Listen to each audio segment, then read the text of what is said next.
Shalom teman-teman semuanya, apa kabarnya? Aku harap semuanya sehat-sehat aja ya. Nah, sekarang kita akan memulai ibadah BB kita. Sebelum kita memulai ibadah BB kita, mari kita bersatu doa sejenak. Yesaya 40 ayat 29. Dia memberi kekuatan kepada yang lelah dan menambah semangat kepada yang tiada berdaya.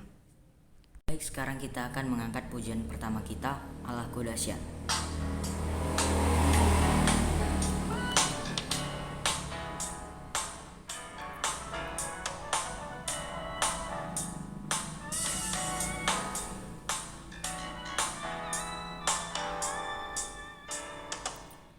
Dari utara ke selatan, terdengar pujian bagi Allah.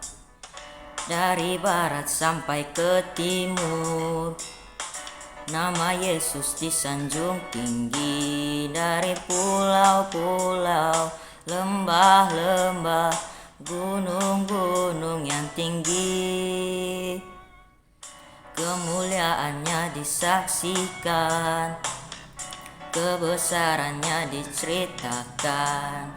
Yesus, Yesus, nama Yesus, nama Yesus disanjung tinggi. Dari pulau-pulau, lembah-lembah, gunung-gunung yang tinggi. Allahku dahsyat berkuasa, seluruh bumi sujud menyembah. Tinggikan namamu, Allahku dahsyat berkuasa, seluruh bumi sujud menyembah. Tinggikan namamu.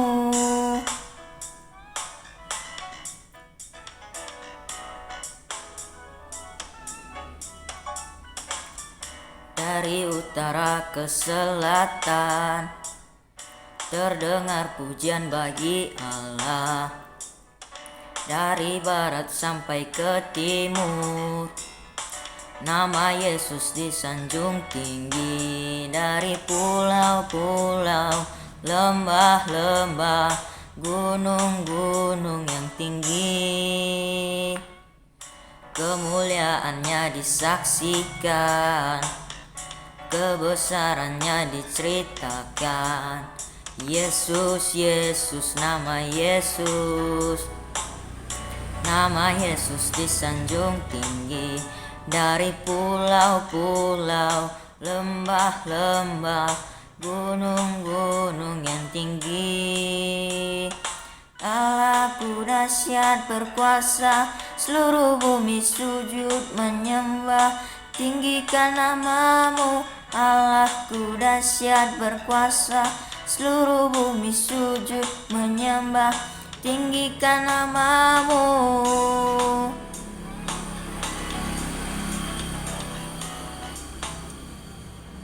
Mari kita bersatu di dalam doa. Tuhan Allah Bapa yang baik, terima kasih buat semua berkat yang masih Kau berikan sehingga kami semua masih dalam keadaan sehat. Tuhan, sekarang kami akan melaksanakan ibadah Boys Brigade kami. Kiranya Kau berkati ibadah ini dari awal, pertengahan hingga akhirnya.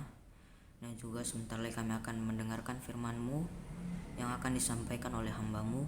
Kiranya Kau berkati hamba-Mu agar dapat menyampaikan firman dengan baik dan kami dapat mengerti apa yang dijelaskan dari isi firman-Mu. Terima kasih Tuhan Yesus, dalam nama anak-Mu Tuhan Yesus Kristus, Juru Selamat semua kami yang hidup. Amin. Sekarang kita akan mengangkat pujian kedua kita di bawah kepak sayap-Mu.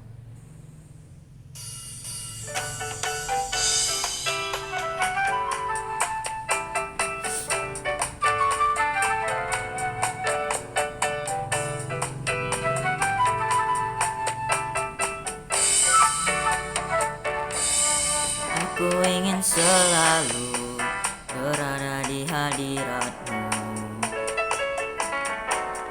Aku ingin selalu berlindung dalam naungan-Mu.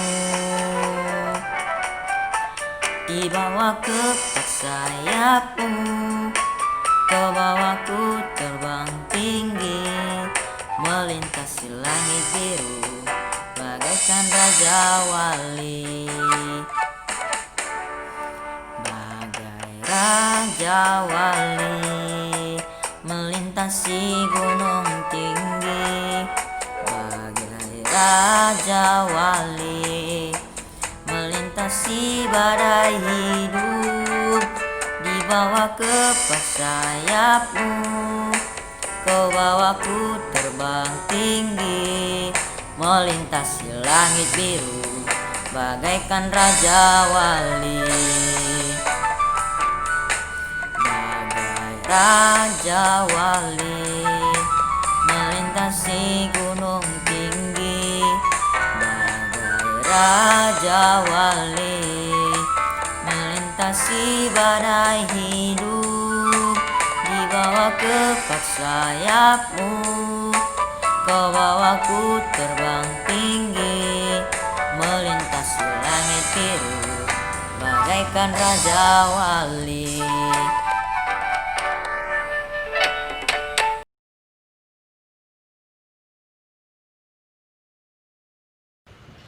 Shalom adik-adikku yang terkasih di dalam Tuhan, kita bertemu kembali di ibadah Bibi pada siang hari ini. Baik, sebelum kita masuk di dalam firman Tuhan, mari kita bersatu di dalam doa. Bapak yang di surga, kami bersyukur untuk setiap kesempatan yang masih Tuhan berikan kepada kami hingga pada siang hari ini. Kami mau masuk di dalam firman Tuhan, mau merenungkan dan mau mengerti firman Tuhan. Biarlah Roh Kudus memimpin kami, yang memberikan kami konsentrasi di dalam pengertian akan firman Tuhan, dan biarlah firman Tuhan pada siang hari ini Engkau sendiri yang berbicara kepada kami, mengajar kami, mendidik, bahkan menghajar kami. Terpujilah nama-Mu Bapa. Terima kasih untuk kesempatan ini. Kami berdoa dan mengucap syukur hanya di dalam nama Tuhan Yesus Juru Selamat kami yang hidup. Amin. Baik, saudara-saudara yang terkasih di dalam Tuhan, pada siang hari ini kita akan merenungkan sebagian firman Tuhan yang mengisahkan bahwa Tuhan kita adalah Tuhan yang menyembuhkan, yang peduli terhadap setiap penderitaan manusia. Dengan satu tema, Yehovah Rapha. Yehovah Rapha artinya Allah yang menyembuhkan. Artinya bahwa Allah berkuasa menyembuhkan kita manusia. Allah berkuasa memulihkan seluruh penderitaan yang kita hadapi selama kita masih di bumi ini. Tapi tentu dengan syarat. Syaratnya apa? Kita akan melihat. Yehovah Rapha kita akan melihat di Keluaran 15 ayat 22 sampai 27. Kemudian satu perikop kisah lagi kita akan lihat di 1 Raja-Raja. Baik, saudara-saudara yang terkasih dalam Tuhan, mari kita baca bersama-sama. Musa menyuruh orang Israel berangkat dari Laut Teberau, lalu mereka pergi ke padang gurun Syur. 3 hari lamanya mereka berjalan di padang gurun itu dengan tidak mendapat air. Sampailah mereka ke Marah, tetapi mereka tidak dapat meminum air yang di Marah itu, karena pahit rasanya. Itulah sebabnya dinamai orang tempat itu Marah. Lalu bersungut-sungutlah bangsa itu kepada Musa. Kata mereka, apakah yang akan kami minum? Musa berseru-seru kepada Tuhan, dan Tuhan menunjukkan kepadanya sepotong kayu. Musa melemparkan kayu itu ke dalam air, lalu air itu menjadi manis. Di sanalah diberikan Tuhan ketetapan-ketetapan dan peraturan-peraturan kepada mereka, dan di sanalah Tuhan mencoba mereka. Firman-Nya, jika kamu sungguh-sungguh mendengarkan suara Tuhan Allahmu dan melakukan apa yang benar di matanya, dan memasang telingamu kepada perintah-perintahnya, dan tetap mengikuti segala ketetapannya, maka aku tidak akan menimpakan kepadamu penyakit manapun yang telah kutimpakan kepada orang Mesir, sebab aku Tuhanlah yang menyembuhkan engkau. Sesudah itu sampailah mereka di Elim. Di sana ada 12 mata air dan 70 pohon korma. Lalu berkemalah mereka di sana di tepi air itu. Saudara-saudaraku yang terkasih dalam Tuhan, ini sebuah kisah di mana pada saat Musa memimpin bangsa Israel keluar dari tanah perbudakan, yaitu di tanah Mesir, mereka sampai di padang gurun. Ya, memang pada saat itu perjalanan mereka dari tanah Mesir menuju tanah perjanjian, tanah Kanaan, itu harus melalui padang gurun yang gersang, yang sangat panas, yang sangat kering di saat itu. Nah, dalam perikop firman Tuhan yang barusan kita baca ini mengatakan kepada kita bahwa sampai suatu saat mereka merasa haus, mereka butuh air. Oleh sebab itu bangsa Israel berseru, bersungut-sungut kepada Musa, kami mau minum apa? Gitu ya. Nah, jadi saat itu Musa berdoa kepada Tuhan. Lalu apa yang dikatakan tadi kalau kita baca, Tuhan menyediakan sepotong kayu. Tuhan memakai sepotong kayu yang dilemparkan ke sebuah sungai di barat. Karena dikatakan sungai itu pahit, tidak bisa diminum. Akhirnya karena sepotong kayu yang dipergunakan Tuhan itu, sungai air itu menjadi manis. Mereka pun bisa menikmatinya. Saudara-saudaraku yang terkasih di dalam Tuhan, di sini mengisahkan kepada kita bahwa Allah kita adalah Allah yang peduli. Bagaimana dengan kejadian kita di saat ini juga Allah peduli kepada kita. Asalkan kita sungguh-sungguh bertanya kepada Dia, kita sungguh menaati perintahnya, mengikuti setiap ketetapan-ketetapan ataupun aturan-aturan yang diberikan Tuhan kepada kita. Nah, saudara-saudara yang terkasih dalam Tuhan, apa yang terjadi di dalam kehidupan kita itu sudah terjadi pada saat zamannya bangsa Israel di padang gurun. Kita bisa melihat bagaimana Tuhan menyertai, Tuhan memberikan pemulihan dari setiap penderitaan yang mereka hadapi. Kemudian satu kisah lagi kita bisa lihat di 1 Raja-Raja 17 ayat 1 sampai 9 ini mengisahkan tentang Nabi Elia. Apa yang terjadi dengan dia? Kita lihat. Lalu berkatalah Elia orang Tisbe dari Tisbe Gilead kepada Ahab, demi Tuhan yang hidup, Allah Israel yang kulayani, sesungguhnya tidak akan ada embun atau hujan pada tahun-tahun ini, kecuali kalau kukatakan. Kemudian datanglah firman Tuhan kepadanya, pergilah dari sini, berjalanlah ke timur dan bersembunyilah di tepi sungai Kerit di sebelah timur sungai Yordan. Engkau dapat minum dari sungai itu, dan burung-burung gagak telah kuperintahkan untuk memberi makan engkau di sana. Lalu ia pergi dan ia melakukan seperti firman Tuhan. Ia pergi dan diam di tepi sungai Kerit di sebelah timur sungai Yordan. Pada waktu pagi dan petang burung-burung gagak membawa roti dan daging kepadanya, dan ia minum dari sungai itu. Tetapi sesudah beberapa waktu sungai itu menjadi kering sebab hujan tiada turun di negeri itu. Maka datanglah firman Tuhan kepada Elia, bersiaplah, pergi ke Sarfat yang termasuk wilayah Sidon, dan diamlah di sana. Ketahuilah, aku telah memerintahkan seorang janda untuk memberi engkau makan. Nah, saudara-saudaraku yang terkasih dalam Tuhan, Elia juga menghadapi hal yang sama. Dia menghadapi satu tantangan, suatu penderitaan, suatu serangan yang begitu berat dari Raja Ahab yang jahat, yang menyembah berhala. Oleh sebab itu, karena ancaman kuasa pemerintah dari Raja Ahab, membuat Nabi Elia harus menyingkirkan diri, harus mencari tempat persembunyian. Oleh sebab itu, Tuhan menunjukkan jalannya di mana dia harus bersembunyi. Lalu apa yang terjadi? Tuhan mengirim burung gagak. Wow, luar biasa kan? Disuruhnya burung gagak untuk memberi makan sama Nabi Elia. Binatang, hewan, memberi makan untuk Nabi Elia.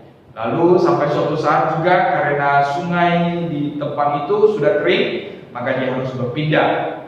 Dan dia akan masuk ke wilayah Sidon. Dan di situ pun Tuhan juga sudah memerintahkan seorang janda untuk memberi makan Nabi Elia. Saudara-saudara terkasih dalam Tuhan, dari sini kita bisa melihat bahwa Allah kita adalah Allah yang peduli. Allah kita adalah Allah yang menyembuhkan dari setiap penderitaan yang kita alami.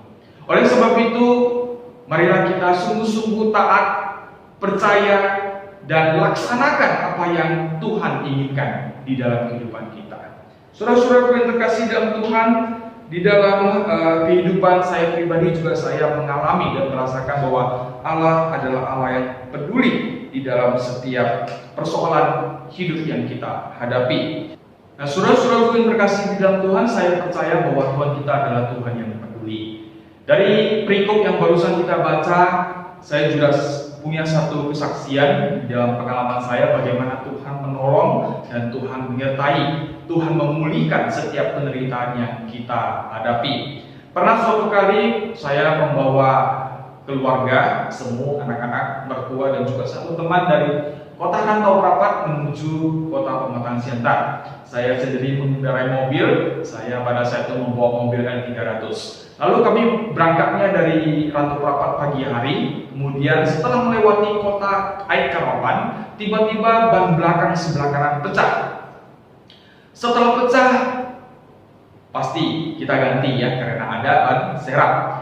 Lalu kemudian kita pun melanjuti perjalanan. Tetapi setelah sampai melewati kota kisaran, sudah mau mendekati kota 50, tiba-tiba ban belakang sebelah kanan pecah lagi. Gawat. Sekarang tidak ada ban serap lagi. Terpaksa saya meminggirkan mobil lalu berhenti di sana sambil berdoa dan menunggu pertolongan. Hari sudah menjelang siang.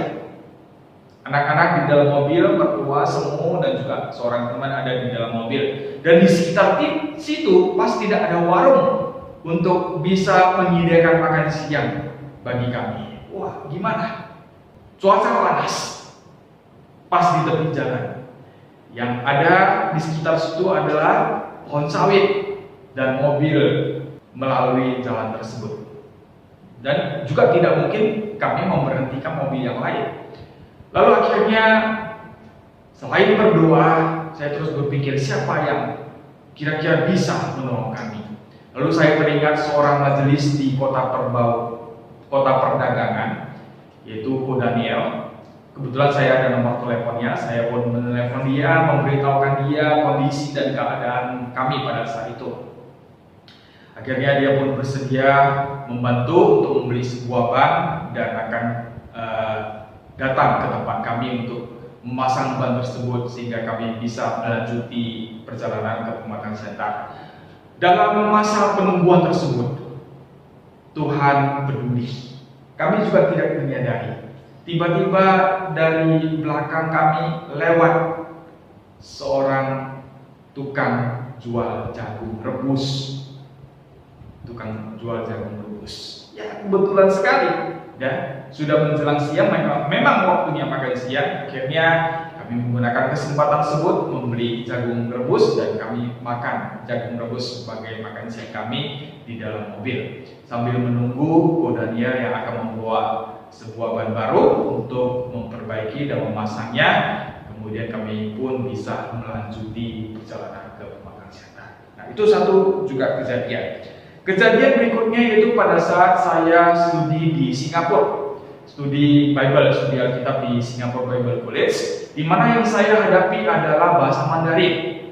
Karena dari kecil awalnya ya saya tidak pernah belajar bahasa Mandarin. Lalu suatu hari terpanggil untuk belajar bahasa Mandarin untuk mempersiapkan diri memasuki seminar Alkitab di Singapura. Nah, satu proses yang begitu berat bagi saya, terlebih menghadapi dosen-dosen yang tentunya dalam mengajar menggunakan bahasa Mandarin, itu cukup mengkhawatirkan saya pribadi. Bagaimana saya bisa mengerti, apalagi tulisan-tulisan yang dia tulis di papan tulis itu mungkin dengan tulisan yang singkat dan bagi saya sangat sulit untuk mengerti. Tapi puji Tuhan, selama saya di SBC di Singapore Bible College, Tuhan menyediakan hampir setiap tahun, di mana di situ saya 4 tahun belajar. Setiap tahun kita biasanya itu ada pindah kamar, kemudian juga bergaul dengan teman-teman yang lain dari berbagai negara. Dan saya bersyukur dalam 4 tahun itu setiap pindah kamar Tuhan menyediakan seorang teman yang berasal dari RRC, dari daratan Tiongkok. Akhirnya beliaulah dalam 4 tahun tersebut, tentu dengan orang yang berbeda, menjadi kamus hidup saya. Artinya setiap kata, setiap aksara, setiap kosakata yang saya tidak mengerti, saya tidak usah capek-capek membuka kamus, walaupun kadang-kadang saya juga harus buka kamus, tapi karena teman sekamar saya adalah dari ERC, saya bisa langsung bertanya kepada dia, apa artinya ini? Kenapa menggunakan kata ini? Memakai kata apa yang bagus dalam wacana ataupun karangan ini? Saya dengan leluasa bisa bertanya. Ini juga suatu pertolongan yang daripada Tuhan. Kemudian akhir-akhir ini kita tahu bahwa akan terjadi demo yang luar biasa dengan peserta lebih kurang 1.000 katanya, yaitu di hari Senin dan hari Selasa yang lalu. Tapi apa yang terjadi? Bisa kita bayangkan jika demo itu terjadi, kemungkinan yang akan terjadi adalah keributan, kekacauan, bahkan mungkin sampai melakukan tindakan-tindakan kriminal. Tapi puji Tuhan, Tuhan mencurahkan hujan. Tuhan mendatangkan hujan tersebut. Selain juga memang ada pengarahan dari kepolisian untuk menghentikan demo tersebut berhubung karena situasi corona yang begitu membahayakan. Jadi selain itu juga Tuhan memberikan hujan, mencurahkan hujan, sehingga 2 hari demo tersebut tidak terjadi. Lalu bagaimana dengan situasi corona yang sedang kita hadapi? Juga Tuhan peduli. Hanya kadang-kadang kita manusia tidak tahu diri. Ya. Seringkali kita manusia tutup mata, bahkan tidak mau tahu. Padahal Tuhan peduli dan Tuhan memberikan pemulihan. Dari mana? Yaitu protokol kesehatan. Sejak corona ini timbul dan semakin marak, semakin bahaya, semakin menyeramkan. Dari awal melalui program pemerintah, saya percaya itu juga daripada Tuhan untuk supaya kita mengikuti protokol kesehatan. Pakai masker, face shield, jaga jarak, sering cuci tangan, jauhi tempat keramaian, cari waktu untuk olahraga, dan kalau mungkin kita harus berbelanja pakai sarung tangan. Nah, ini semua adalah berasal daripada Tuhan. Tuhan peduli, Tuhan menggunakan apa yang ada supaya kita dipulihkan. Seperti Nabi Elia tadi, Tuhan menggunakan gagak untuk membawa makanan kepada Nabi Elia. Lalu kalau kita sakit, ya kita manusia pasti tidak terhindar dari sakit penyakit. Kadang-kadang kita bisa sakit. Nah, kalau kita sakit bagaimana? Tuhan juga peduli. Dan sebenarnya pada saat kita sakit, Tuhan menggunakan sakit tersebut supaya kita istirahat sungguh-sungguh. Mungkin selama ini kita kurang istirahat. Mungkin selama ini kita tidak tahu untuk istirahat. Kita sibuk mencari uang, sibuk belajar, dan lupa untuk istirahat. Dengan sakit penyakit, Tuhan pakai itu supaya kita istirahat sungguh-sungguh. Karena kita manusia penuh dengan kelemahan, kita butuh istirahat. Dan yang terakhir, ada sebuah film kisah yang berjudul The Legend of Bruce Lee. Di dalam kisah tersebut, Bruce Lee menantang seluruh jagoan-jagoan dari seluruh dunia. Dan suatu kali ada seorang penantang membuat dia menjadi lumpuh karena kecurangan dia. Padahal lawannya itu sudah dikatakan kalah, tetapi dia tidak menerima. Akhirnya dia dengan triknya yang tidak boleh dilakukan membuat Bruce Lee lumpuh. Di dalam masa pemulihan tersebut, Bruce Lee berusaha untuk bangkit, untuk bisa berjalan kembali. Tahu saudara-saudaraku yang terkasih dalam Tuhan, Tuhan menggunakan anaknya sendiri yang masih kecil. Akhirnya dia bisa bangkit berdiri dan tiba-tiba berjalan. Itu suatu mukjizat yang luar biasa sekali. Saudara-saudara terkasih di dalam Tuhan, percayalah bahwa Tuhan selalu peduli dan Tuhan kita adalah Maha Penyembuh, Maha memulihkan dari setiap penderitaan yang kita alami. Nah, pada siang hari ini melalui kedua dua perikop firman Tuhan yang barusan kita baca dan kita renungkan bersama tadi. Dan ini ada sedikit kuis kepada kita menjadi bahan perundungan kita untuk firman Tuhan pada siang hari ini.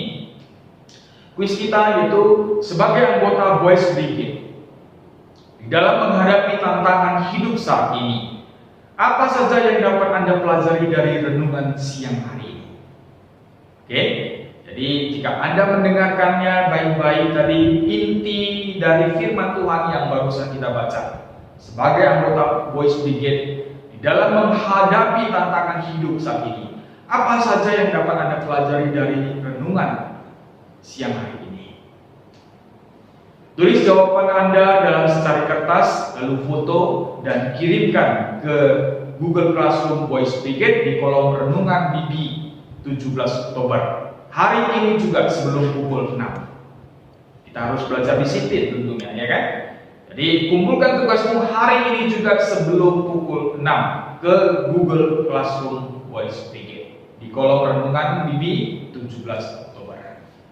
Demikian firman Tuhan kita pada siang hari ini, kiranya Tuhan memberkati kita. Mari kita bersatu dalam doa. Bapa yang di surga, terpujilah nama-Mu. Kami bersyukur untuk kesempatan yang masih Tuhan berikan, dan kami serahkan untuk pribadi kami masing-masing. Kami sebagai anggota putra pengambi, ajar kami untuk selalu mendisiplinkan diri, dan melalui firman Tuhan yang barusan kami baca dan kami dengar bersama, kami renungkan bahwa Engkaulah Tuhan yang menyembuhkan, Engkaulah yang peduli atas setiap tantangan kehidupan yang kami hadapi. Bapa, terima kasih Bapa, kami mau percaya Engkau yang terus beserta, melindungi dan menyertai kami dimanapun kami berada. Terpujilah nama-Mu Bapa, kami berdoa dan ucap syukur hanya di dalam nama Tuhan Yesus Juru Selamat kami yang hidup. Amin.